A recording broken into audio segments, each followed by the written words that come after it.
Others transmigrated into the main character of a wealthy family, but this woman transmigrated into the secondary family character of a wealthy family. Gu Shui was originally the matriarch of the Qing family in the Great Jin Dynasty, a decisive and resourceful woman. When confronted by kidnappers, she could still turn around and easily knock them down with an iron fan. Just as she was about to reveal her pure gold hairpin to blind the kidnappers, she suddenly felt a call from a painting she had secretly hidden for years. In an unguarded moment, she transmigrated into the eldest daughter of the Xin Yuan group. Unfortunately, this woman was a supporting character in the wealthy family. She had to suppress her temper when talking to the doctor about her transmigration, making herself angry and the doctor suspicious of her sanity. But these things couldn't defeat her. She even had a soft spot for the brave loner in this different world. She got a call that her younger brother-in-law had caused trouble again, truly a troublesome person. She couldn't rest even when seeing a doctor and had to deal with her brother-in-law's mess. Who wouldn't be angry? Only in such a wealthy family could such absurd things happen. In an instant, Gu Shui, wearing her sexy high heels, jumped from the 88th floor. Amidst the doctor's surprise, Gu Shui had already jumped off the hospital, walking on the street, facing a new world and an unfamiliar body. She carefully explored the past records of the owner of this body in the unfamiliar memories. The owner of this body was the eldest daughter of the Xinyuan group, sharing the same name as her, with a spoiled and domineering personality since childhood. Through her careful planning, she managed to have an intimate private meeting with the president of the Yan family, which was widely reported by journalists. But sadly, although she successfully married into the wealthy Yan family, she did not have the actual power to control the Yan family and could only be despised and humiliated. At a time when she needed a man, the Yan family president suddenly disappeared, giving his disappearance as a wedding gift shortly after their marriage. This shows that women shouldn't have a love-struck mind, which led to internal and external troubles in the Yan family. And it was at this time that she unfortunately arrived and replaced this domineering lady, becoming the center of this vortex. As the tide of thoughts surged, a sudden message came on the phone. "Mrs. Yan, where are you? We really can't handle the fourth young master." Gu Shui put down the phone and recalled her 10+ years with the Xing family, raising children who could excel both in literary and martial pursuits. They could command on the battlefield and strategize in the court. Yet, this Yan family member turned out to be such a wastrel, and judging by his hairstyle, he looked like a rebellious rapper. There was no other choice, since she couldn't go back, she might as well live well here. It was time to straighten up this family and deal with these useless people. With a screech of brakes, Gu Shui made her grand entrance. Upon arriving at the police station, she stared deeply at the driver and swiftly pulled off his belt, clearly intending to have a tense and thrilling exchange with her brother-in-law. Outside, it was a police station cosplay. Inside, the Yan family's fourth young master lounged arrogantly, waiting for bail. Gu Shui's arrival shocked him. He never expected his once domineering and aggressive aunt to now stand before him as his bail guarantor.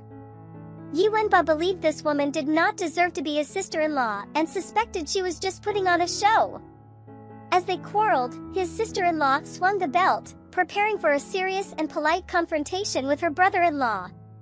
The former matriarch who could excel both in literary and martial pursuits had been humiliated, her husband had gone missing, and her brother-in-law was a scoundrel. Now, as the rightful matriarch, she was determined to reclaim everything that belonged to her. Just as Gu Shui reached the police station, her face full of ill intent, she picked up the belt and approached her brother-in-law. "Sister-in-law, what are you going to do to me?"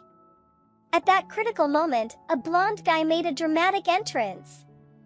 It turned out that it was the fight between these two that had caused the matriarch to be dragged to the police station. This blonde guy was Jiang Jing, the third young master of the Jiang family. During the conversation, Jiang Jing began to provoke the fourth young master of the Yan family.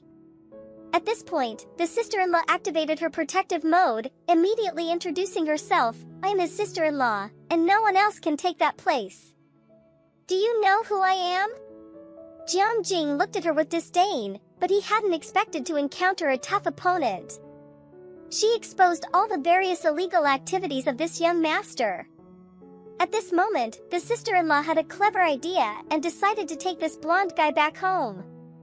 She and her brother-in-law would play a happy family cosplay together with him. In the conversation, the sister-in-law was about to take these two rebellious youngsters away, thinking to herself, only kids make choices. I'm taking them all with me. Let's go! Who's afraid of whom? The three of them sat down, with Gu Shui sitting next to the blonde guy. At this moment, the sister-in-law thought to herself that the Xing family children would have been on the battlefield at this age. However, these kids' tempers were easily manageable. Her brother-in-law was grumbling in front. Suddenly, Gu Wenba saw through the rearview mirror that the blonde guy was staring at his sister-in-law's bare legs, which made him furious. In a fit of rage, Yi Wenba shouted to stop the car and demanded to switch seats with Gu Shui. Is this how you talk to your sister-in-law? Gu Shui was very displeased. Sister-in-law, please sit in the front. Yi Wenba softened and said, what's going on? I was looking at my sister-in-law's legs to feel better. Why are you interfering? Jiang Jing thought, who cares what you say? Yi Wenba also had a difficult to deal with expression. After arguing, they both turned to look out their respective windows. Before the situation could settle, another wave started at the Yan residence. As soon as they got out of the car, a maid hurriedly ran over. Madam, where have you been? Miss Jiang is here, you should go see her. Just as the words fell, Miss Jiang, who had been lurking for a while, came up with her alleged pregnancy. Jiang Ming, a third-tier starlet, claimed to be Yan Chao's lover and that she was pregnant with his child. In the past, she often troubled Gu Shui, causing her quite a bit of distress. But she didn't expect that the current Gu Shui was no longer the pushover she once was, but a high-status matriarch. Such a pretty clown was not worthy of speaking with the head lady. Gu Shui threw her and her pretense out the door, with the two young gentlemen mocking her, before leaving with the sister-in-law. No one anticipated that Gu Shui had undergone such a significant change and would give such a cold reception. After entering the house, the sister-in-law eagerly invited everyone upstairs. At this moment, Jiang Jing was still filled with confidence and beautiful fantasies about the future, expecting an apology. However, the moment he stepped into the room, a sexy belt came flying at him. Since the Jiang family hasn't disciplined you, today I'll take the trouble to teach you what manners and rules are. Gu Shui then grabbed her luxurious snakeskin whip and started lashing Jiang Jing. You can probably feel how intense it was just from reading this. Jiang Jing was stunned. He never expected her to dare hit him, and in such a humiliating way at that. How dare you hit me, he thought. This woman, taking advantage of her husband's absence, brazenly brings two handsome guys into her luxurious villa. What is she up to? Just moments ago, Gu Shui had brought her two troublesome brothers-in-law and Jiang Jing, who had caused a scene at the police station, back to her villa. After entering, she locked the doors and began her special care for Jiang Jing. Every lash of the whip was Gu Shui's way of showing her love for him. His handsome face seemed to plead, Gu Shui, please stop, it hurts so much. It was clear she was showing him an overwhelming amount of love. Outside the door, her younger brother-in-law was trembling with fear, thinking, so this is why she brought Jiang Jing back. In the police station, it wasn't convenient for her to hit anyone, but inside the house, she was all in. Yi Wenba thought, I'm going to beat this woman today, it hurts so much, I need to go to the hospital. Mrs. Yan's actions were too much for Jiang Jing to handle, and he clearly couldn't withstand Gu Shui's affection. In no time at all, Jiang Jing was on the floor, calling out for his big sister-in-law and even shouting that he wanted his mom. Is an apology okay? He cried. Only after hearing this apology did Gu Shui reluctantly let go. It seems she had truly loved him to the extreme. Girls with boyfriends could also try this method, one crack of the whip and they'll be showered in gold and riches, taking their boyfriends to enjoy a life of luxury. Jiang Jing, kneeling down, immediately regretted his apology and began to talk back. It seemed he wouldn't truly apologize without another round of punishment. Gu Shui gave him another lash and mercifully provided a hint. Think about what you said today. Only then did Jiang Jing bend over at a perfect 90-degree angle, clearly showing his excellent dance skills. Yan Si, standing to the side, was also taken aback by the scene and stood there dumbfounded. After dealing with Jiang Jing, Gu Shui turned to show some love to her younger brother-in-law. You must apologize to Yi Wenba, she said. Yi Wenba, already bewildered by the scene, was left standing there in a daze. Jiang Sanshao was still complaining to Gu Shui, he hit me, and I still have to apologize to him? Do I have to apologize or not? I'm losing my patience. Gu Shui then pulled out her luxurious belt, ready for round 2 of her tower assault behavior. Yan Si, I'm sorry.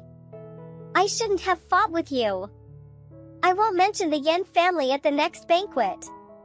Yan Si was also a proud little boy. He said he didn't care, but actually, he cared more than anyone about him talking about these things. It's done. Can I go now? If I don't leave, I might get a few more lashes. Jiang Sanshao thought. With Gu Shui's consent, Jiang Sanshao limped away with his tail between his legs.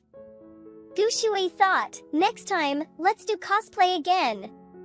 At this moment, only Xishao was left standing alone, thinking, is she standing up for me? Why does it feel so strange?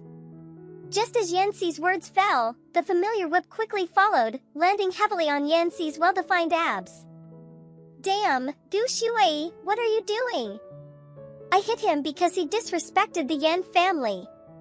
Why are you hitting me? For a moment, Gu Shui was at a loss for words, and even missed her own Xing family members. It's because you're a son of the Yan family, and chose to fight to solve problems in such a lowly way, disregarding the Yan family's dignity. After 3 seconds of speechlessness, Gu Shui resumed her authoritative demeanor. The sexy sister-in-law's online lesson was the most embarrassing. Not only did you get into a fight, but you also lost. It's one thing to say you knowingly entered the tiger's lair, but it's another to say you didn't know your own limits.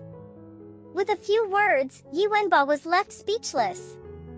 After saying this, Gu Shui threw down the whip, ignored Yi Wenba, and walked straight in one direction.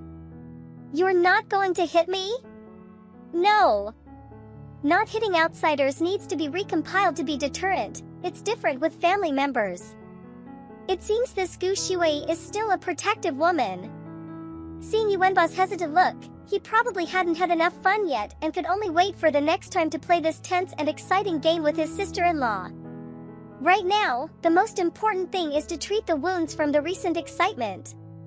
At this moment, Miss Jiang Meng was so scared she covered her chest.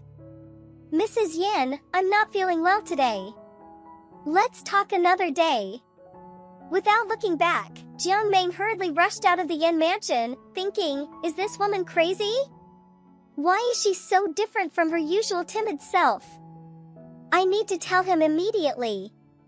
Jiang Meng quickly got into her car and called that person. Jiang Meng trembled as she spoke. That thing didn't go well. The person on the other end of the call, named Chao Jiayin, responded, I told you, Jiang Mingcheng is a good friend of Yan Chao. If Yan Chao is missing, she will definitely come, and Jian Roe will certainly come with her. Hearing the name Jian Roe, Jiang Meng became extremely anxious and broke into a cold sweat. What should I do? If Jian Roe finds out I'm pregnant with your child, she will definitely ruin me, if not kill me. It turns out the baby isn't Yan Chao's, but Chao Jiayin's. The voice on the other end warned, if you can't protect this child, don't expect a single penny from me. But Jiang Meng was worried about framing Yan Chao with this child. What if Yan Chao returns? My fate will be worse than offending Jian Roe. Jiang Meng let out a sharp scream. Chao Jiayin, calm and with a hint of mockery, said, Yan Chao went missing in Africa where there's an Ebola outbreak. There's no way he could come back alive. Rich husbands don't come home, and Yan family's handsome men are everywhere.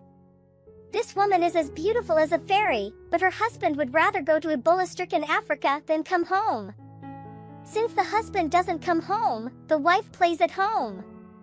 The husband hasn't come home in 5 years, and when he does, he brings a little flower.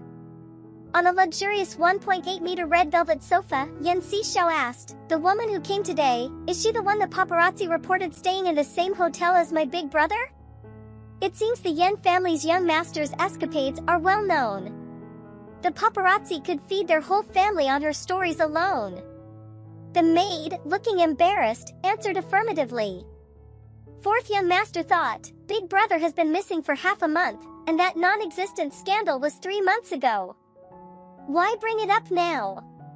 Coming to the Yan family's doorstep with a big belly, is she here to hold a soccer tournament?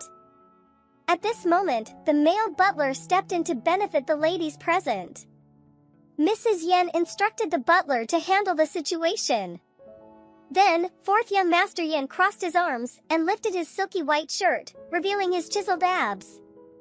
It was quite a sight, and he hoped Gu Shui would whip him a few more times for everyone's enjoyment. As fourth young master was taking off his clothes, he asked about Gu Shui, indicating his fascination with his sister-in-law. It seemed that young master Yan not only risked catching the Ebola virus, but might also end up being cuckolded. The maid, feeling embarrassed, smiled awkwardly and said, "Madam went back to her room to rest and asked not to be disturbed." In her room, the sister-in-law, wearing a sexy black mohair dress, was freshening up. Suddenly, her amber eyes fixed on a spot, a photo of a man and a child. The man was Yan Chao. Gu Shui thought to herself, a man with blood on his hands, not someone to mess with. Hard to imagine such a man would easily agree to marry the original owner of this body. But following the typical domineering CEO love story progression, in the book, he would meet the female lead Yu Xiaoxiao during this disappearance, and they would quickly fall in love. When Yan Chao, with his noble Ebola bloodline, returns, he will bring her back too, conveniently kicking out the second female lead with divorce papers. Just then, the phone rang, interrupting Gu Shui's thoughts. She hurried downstairs and saw fourth young master Yan about to pick up the phone. The female butler said it was Mr. Jiang calling. Fourth young master thought, Jiang Jing, that idiot, actually told his big brother. Calmly, fourth young master picked up the phone and said, "Hello." On the other end, a deep, masculine voice said, "Please hand the phone to Mrs. Yan." Clearly, this wasn't aimed at fourth young master. Realizing this, fourth young master immediately responded, "Does Mr. Jiang need her for something? If it's about Jiang Jing, you can talk to me." The man on the phone replied, "You're not the one in charge." Those 5 words exuded the cold, noble aura of a charismatic leader. At this moment, fourth young master Yan's temper flared up.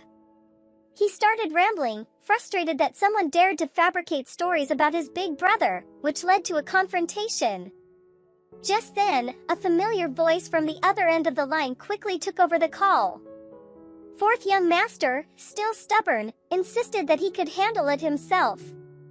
Meanwhile, his sister-in-law had changed into a noble, pure white outfit, exuding a goddess-like aura. Standing next to her, fourth young master looked even more like a fool in comparison. She then took fourth young master's hand in hers and calmly grabbed the phone with the other hand. Unexpectedly, this made fourth young master blush. In a moment of inattention, with little care, big brother could have easily been outmaneuvered. Gu Shui calmly took the phone and answered, "This is Gu Shui speaking." On the other end, the second young master of the Jiang family, sitting on a sofa with a cigarette in hand, said, "Mrs. Yan, your act of hitting Jiang Jing is a blatant disgrace to the Jiang family. I must pay a visit." It seemed that this second young master of the Jiang family was determined to steal away the Yan family's woman. On the phone, Gu Shui simply replied with 4 words, "All right, I'll be waiting." These 4 words highlighted her mysterious, calm, and mature aura. After hanging up, Gu Shui thought to herself, what a bunch of useless people, all trying to mess with me. Meanwhile, in the Jiang family mansion, the male butler asked, "Second young master Jiang, are you really going to visit the Yan family?" The second young master thought it was an opportunity not to be missed.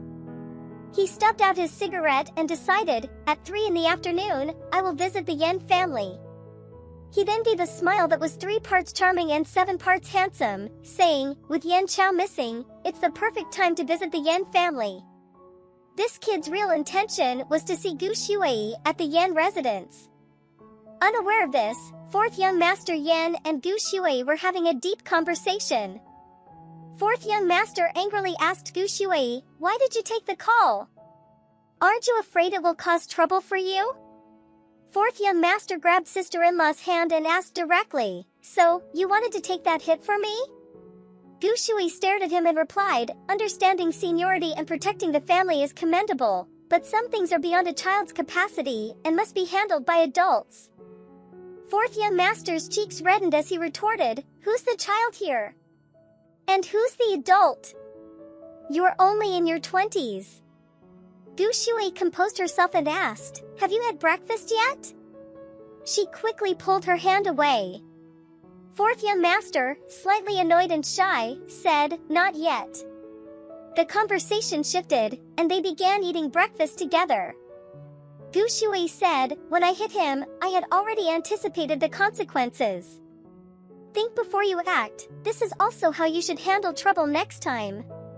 It seems she is indeed a different sister-in-law now, gradually uniting the family's efforts. 4th young master retorted, Jiang Heir is currently in charge. His dealing with such a small matter means he is very interested in Yan Chao's disappearance. This hit home for 4th young master, who then asked, aren't you worried he will target the Yan family while my brother is away? Gu Shuai replied, he can't harm the Yan family, but she might try to get close to you. Your brother is formidable, but it takes more than one person to maintain an entire business empire. The implication was clear, you still don't understand the importance of cooperation. You think that if one person disappears or is defeated, the entire family will fall. But a family is protected by countless successors. If your brother is smart enough, he will build a strong team to ensure the Yan family's stability even in his short absence.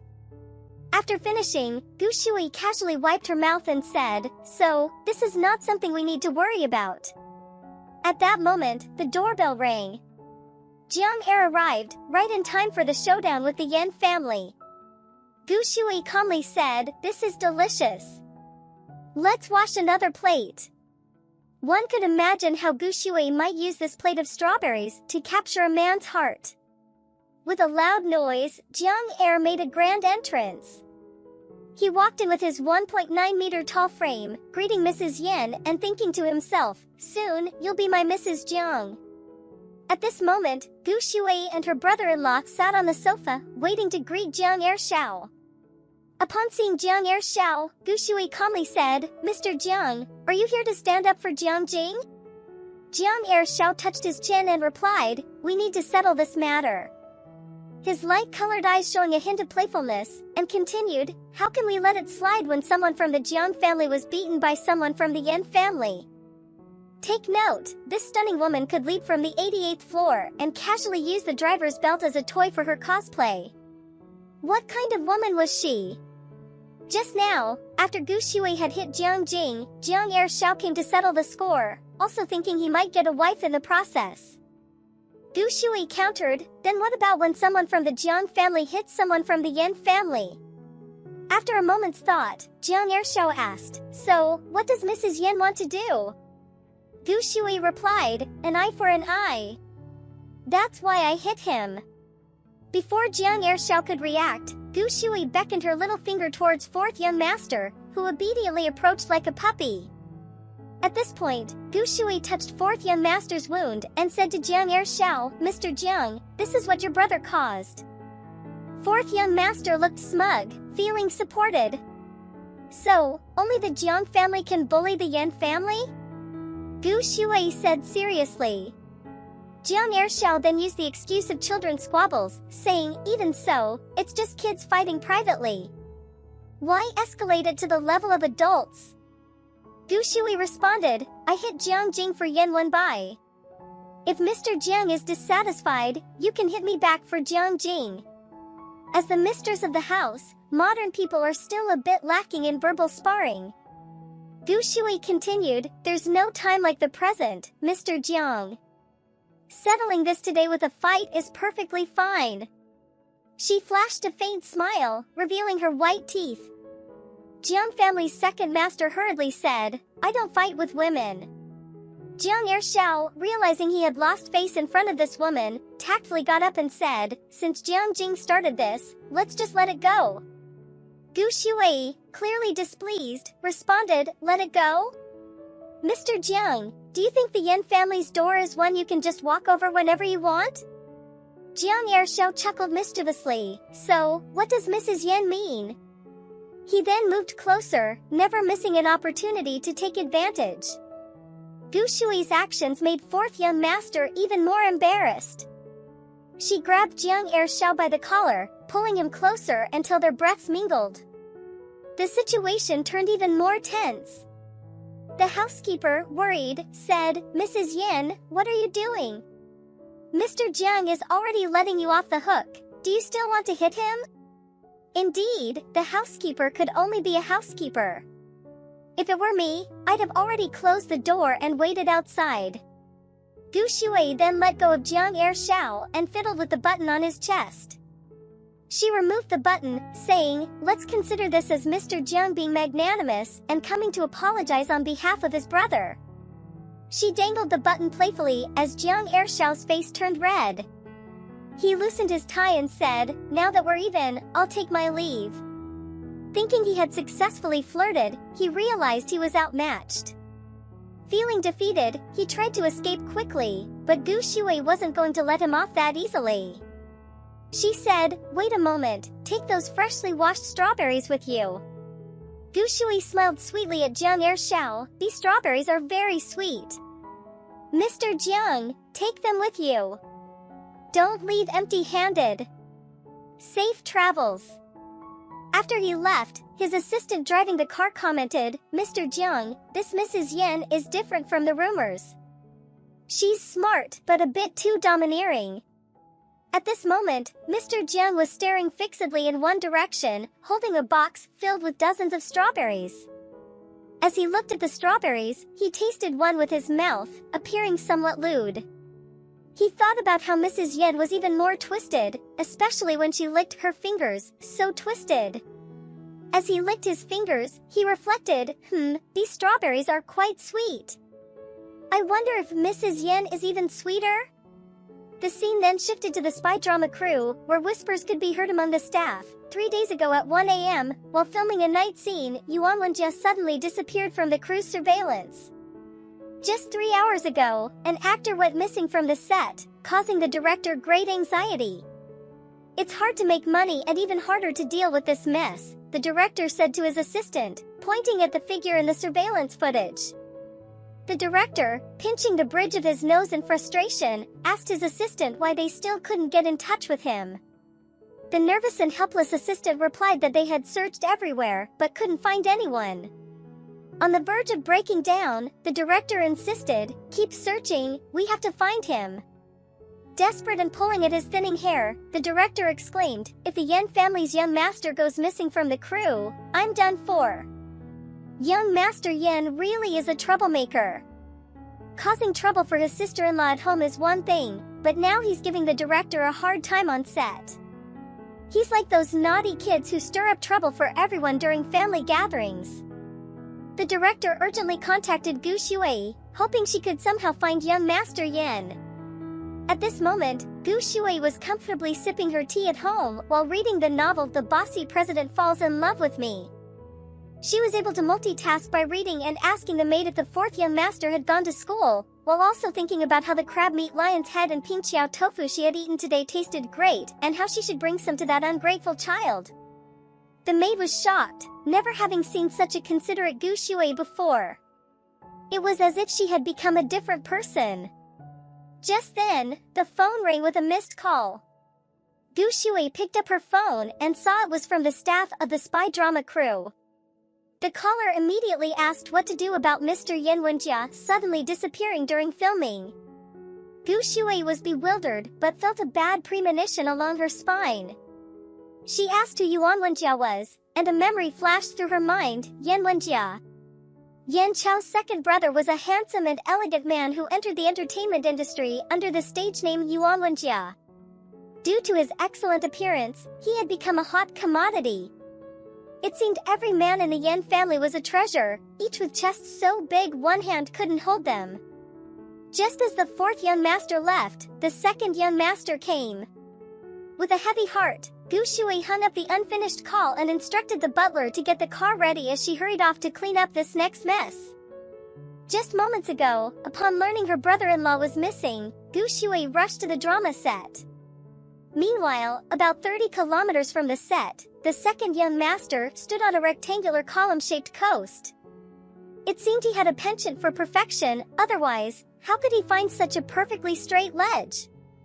The wind blew cold, making the onlookers' spine tingle. This handsome man stood gazing at the sea, showing off his strong, impressive chest muscles. The onlookers suspected he was deliberately putting on a show. Just as quickly as one could say, he leaped off the edge wearing his pajamas worth 88,888 yuan, revealing his toned chest. The nearby seagull thought, "Is this a person? Jumping off a cliff and falling on me, what bad luck." Meanwhile, a black stretch Lincoln from the Yan family arrived at a small theater. People were speculating whether Yan Chao had returned or if it was something to do with the rumored pregnant Jiang Ming. Unexpectedly, a long, fair leg and a 10 centimeters black stiletto emerged from the car, followed by a red dress that highlighted her striking presence. This woman was none other than our sister-in-law, Gu Shui. Wearing black sunglasses with her hands in her pockets, she exuded a confident and decisive aura. She straightforwardly asked, "Who is the director?" The onlookers, excited by the drama, whispered, "Mrs. Yan is so beautiful. Mrs. Yan is here." Meanwhile, the minor star Jiang Ming, who was standing nearby, trembled in fear, worried that Gu Shui had come to steal her spotlight or ruin her plans. Trying to ingratiate herself, Jiang Ming put on a sweet smile, completely different from her usual domineering attitude, and approached Gu Shui. But before she could even utter Mrs. Yan, Gu Shui ignored her completely. This was the difference between the legitimate wife and the mistress. At this moment, two directors and a manager hurriedly approached with smiles, introducing themselves. The man in the yellow shirt was Director Li, and the one wearing the Sherlock Holmes hat was Yuan Wenjia's manager. While the brother-in-law was playing cliff diving, the mistress was dealing with kidnapping. After learning that Yan Wenjia was missing, Gu Shui quickly arrived at the set and without a word took Yuan Wenjia's manager away. Her demeanor made it seem like a powerful director had come to see someone. Witnessing this, Jiang Ming glared at Gu Shui with venomous eyes, gossiping behind her back. She thought that Mrs. Yan was being too bossy, bossing everyone around the set. A short-haired woman nearby remarked, "If you were Mrs. Yan, you could do the same." As Gu Shui took the manager into the car, the manager sat nervously between two burly bodyguards, resembling a little schoolgirl sitting with two stern aunties. Gu Shui adeptly operated a tablet, searching for information on the whereabouts of Yan Wenjia. The handsome bodyguard beside her reminded her that if she needed to deploy Yan family's personnel to search for the second young master, she would need to contact the master's secretary for authorization. Unexpectedly, Gu Shui replied, "No need," leaving the bodyguard at a loss for words. Who needs the Yan family's personnel? As the dignified mistress of the house, handling these matters with ease was within her capabilities. The bodyguard had never seen such an approach. As Gu Shui received an alert, the bodyguard's face showed disbelief, as if in this day and age, not using bodyguards was unimaginable. At this moment, an ordinary and humble worker was deeply hurt, shedding tears of regret. After finishing her words, Gu Shui handed the tablet to the driver. The screen still displayed the last image of the second young master before he disappeared. Following this path, we return to the present. The second young master stood on the cliff's edge, exposing his chest and melodramatically saying, "Goodbye, world." As soon as he finished speaking, he jumped, his face serene, plummeting into the sea. Before he could even die properly, he heard the roar of an engine. Opening his eyes, he thought, did the King of Hell send someone in a Lamborghini to fetch me this quickly? As he focused, his pupils dilated, seeing the mermaid-like Gu Shui in a red dress swimming towards him. As Gu Shui brought Yan Wenjia back to the surface with a splash, Wenjia looked pitiful and fragile, making people feel heartache. He thought to himself, tonight, I will send a chariot to bring you over and pamper you properly. Returning to the main topic, Gu Shui asked, are you okay? At this moment, he obediently nodded like a puppy, but the next second, Gu Shui pressed him deeply into the sea again. It was like capturing a puppy, and after the swipe, the happiness of secretly owning a milk dog couldn't be hidden. Just now, Gu Shui had found the missing Yan Wenjia. After Yan Wenjia was rescued and brought to shore, the seagulls were still circling him, as if to say, I just went to the pier to get some fries. If you don't want to live, fine, but why drag us into this mess? At this moment, Yan Wenjia was still coughing rapidly, looking extremely frail. The bodyguard came over to drape a towel over Gu Shui. She took the towel, revealing her perfect jawline and high nose bridge, and thanked the bodyguard with a sideways glance. Yan Wenjia took all of this in. He had lost count of how many people had feelings for his sister-in-law. Opening his eyes to look at Mrs. Yan Wenjia remembered how she looked before, closing his eyes and thinking, how could this be? It must be self-deception. Gu Shui saw everything. When Yan Wenjia met her gaze, he shouted angrily, you almost drowned me. Gu Shui replied, didn't you want to jump into the sea? I was helping you. Yan Wenjia retorted defiantly, there's a net under the sea, haven't you heard of extreme sports? This extreme sport made even the elderly laugh out loud. Gu Shui responded, isn't this kind of extreme sport called looking for death? If you don't think it's enough, I can help you again. Her eyes were fixed on Yan Wenjia, showing genuine feelings more real than pearls. It seemed she was truly ruthless even towards her own family. The manager sensed something was wrong and immediately came over to defuse the situation, saying, Mrs. Yan, why don't we sit down and talk slowly? Yan Wenjia was so scared that he stayed in place. Gu Shui did not indulge him and said, no need, call the crew and tell them he has been found. The manager quickly obeyed.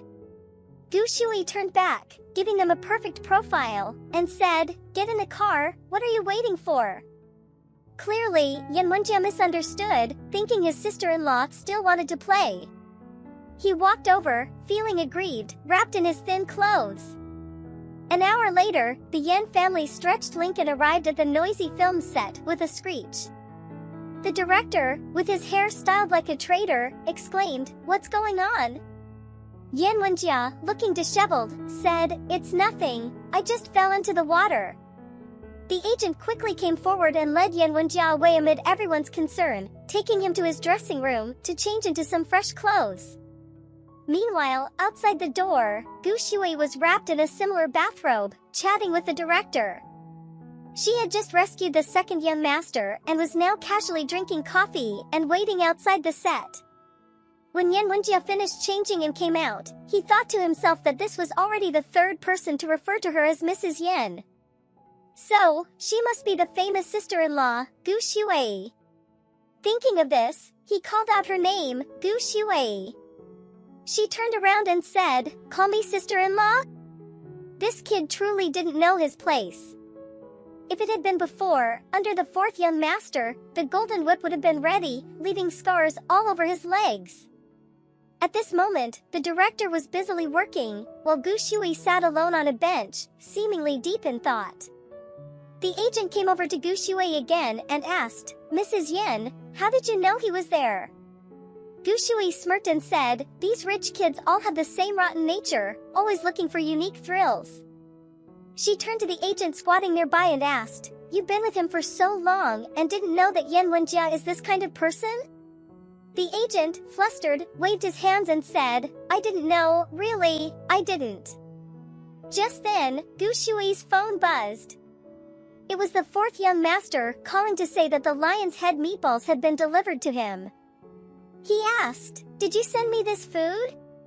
Gu Shui replied, "Yes, I did." "Don't you like it?" She could hear his response over the phone. The fourth young master bashfully said he liked it. Mrs. Yen really had these two brothers wrapped around her little finger, with poor Tom being toyed with in her palm. Just then, the second young master came out in a suit and tie, looking puzzled, thinking about Gu Shui sending food to his brother and then sending him to his doom. At this moment, Gu Shui hadn't noticed the second young master coming out. She was still staring at her phone screen, lost in thought. She found it strange. One was amazed by a bit of food being sent, while the other was carefree, living recklessly without a care for his life. She wondered why these two people from the same family could be so different.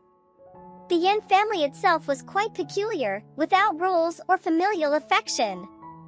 Just as Gu Shui thought of this, the director with the traitorous hairstyle shouted, "Action!" interrupting her thoughts. Yan Wenjia began his work, standing in the crowd in his suit. The narrator outside the camera said, "This is the high society he once fought desperately to enter. Now, he has finally integrated into it, as naturally as a drop of water into the sea. An old version of him died today, and a new one was reborn," the narrator continued. Surprisingly, this long monologue was only for the narrator, while the actor just needed to perform a few gestures, like stretching out his hand or standing with hands on his hips. After the director shouted, "Cut," the people around praised him, and he basked in this joy, striking a pose with a triangle cup in hand. As the agent clapped and cheered, he asked, "Where is Gu Shui?" Turning his head, he saw an empty seat. The agent stuttered, "She left, said she was going to the mall to buy new clothes." The second young master was extremely upset and helpless, thinking bitterly that she hadn't even seen his handsome performance for a second. The scene shifted to show an old lady with instant noodles, exclaiming in surprise, "Buying clothes?" At this moment, Gu Shui was picking out the 999th dress, saying, "Wrap this one up." The instant noodles lady had never seen such a spectacle before, and she dropped the fork from her noodles in shock. Gu Shui looked up and asked, "Not selling?" The instant noodles lady, embarrassed, quickly replied, selling, of course. It's just the first time I've seen such a grand scene in my little shop." Gu Shui wasn't just shopping, she was practically tearing through her wardrobe. At this moment, Gu Shui, a woman of few words, took out her prestigious black gold card with 12 zeros, ready to swipe. The instant noodles lady was extremely excited, never expecting a domineering female CEO to appear in her small shop. Meanwhile, night was falling in a certain part of Africa. The eldest young master's iPhone 14 Pro Max in dark purple suddenly buzzed a few times on the chest of one of his subordinates. He saw an alert for a quick payment of 335 yuan. The two subordinates were sweating nervously. 335 yuan? Why so little? Even a mischarge wouldn't be this low. Her beauty is truly captivating. A loyal subordinate was peeking, embarrassed and trembling, worried that his boss would find out about it. It turned out that after Gu Shui had handled everything, she went out shopping herself, spending from the black card of her cheating husband. Meanwhile, in a certain place in Africa, a pair of strong, muscular hands, still wet from a bath, reached out from the bathroom, saying, "Give me the phone." At this moment, we could see the legitimate eldest young master with his 58-pack abs. Everyone can imagine the eldest young master staring at his phone, with payment alerts popping up every now and then, 12 yuan, 4 yuan, 33 yuan. He raised his wicked smile, wondering what trick this woman was up to again. At the same time, across the ocean, Gu Shui also discovered the beauty of this world. After wandering for half an hour, Gu Shui was carrying a dress she bought for 500 yuan from a small shop in one hand and a 5 yuan ice cream cone in the other. She extended her tongue to take a light lick, not expecting such an exciting and shy moment for herself. This strawberry ice cream was the best thing in the world, and it turned out that a woman's happiness could be so simple. At this moment, the second young master, wearing a black mask and his mustard yellow clothes, stood in a dark corner of the street, watching this high-powered mistress eat her strawberry ice cream. He realized that Gu Shui hadn't left yet. He pulled down his mask, and Gu Shui, engrossed in her phone, didn't notice the second young master nearby. She picked up her phone and asked, "What's the matter?" A voice on the other end said, "Madam, Mr. Jian has returned to Beijing." Upon hearing this, Gu Shui put down her phone and began looking the second young master. The strange question about Mr. Jian was answered by his brother as a friend of his elder brother. The two held hands and went back home, with the younger brother going inside to wait for his sister. She picked up the phone. "Who is this?" The other end responded, "Secretary Xiao Shualing. Mr. Jian will visit the Yan residence tomorrow night, and hopes Mrs. Yan will welcome him." Hearing this, Mrs. Yan, unable to refuse a guest, accepted the request. The call ended. Gu Shui thought that since Mr. Jian had just returned and was eager to visit, there must be something important, so she agreed. As soon as the phone hung up, it rang again. This time, it was the secretary of Mr. Yan, saying that if Mr. Jian was visiting the Yan family tomorrow night, he hoped Mrs. Yan would accompany him. Gu Shui readily agreed. Just then, the phone rang once more. Gu Shui thought, "This is really too much, I must be incredibly unlucky today." Reluctantly, she picked up the phone. What call? It was requesting her to meet in person, and surprisingly, it was from Gu Shui's mother. Gu Shui's eyes widened as memories flashed before her eyes like a movie reel. It turned out that Gu Shui's father, Gu Shueming, had made his fortune by selling educational materials, which had elevated their family to wealth. Gu Shueming's second wife, Zheng Xian, was a full-time housewife. Gu Shui was like a marionette, overshadowed by her parents' control, merely a tool for their social climbing, a puppet they could manipulate at will. It turned out that Mr. Gu's visit tomorrow was to gain some benefit, under the pretense that her father was worried she wouldn't be able to handle it alone. Before the call could end, Gu Shui responded with a curt "no need," and hung up while the person on the other end continued to ramble. Mr. Jian's arrival had everyone on edge, indicating that tomorrow would be a tough battle. Gu Shui took a moment to gather her thoughts and instructed that if any more calls came in, they should be ignored. Just then, the door opened, and the fourth young master walked in carrying a lunchbox. Noticing the tense atmosphere, he asked if something had happened. To avoid worrying him, Gu Shui hid the truth and instead asked if he had eaten. Yan Wenba, for some reason, always blushed at the mention of food, perhaps because of his love for it. Gu Shui then instructed that the cook should prepare some food for Yan Wenba next time. Yan Wenba shyly thanked her, all of which was observed by the second young master. As the fourth young master walked up the stairs, he ran into his second brother.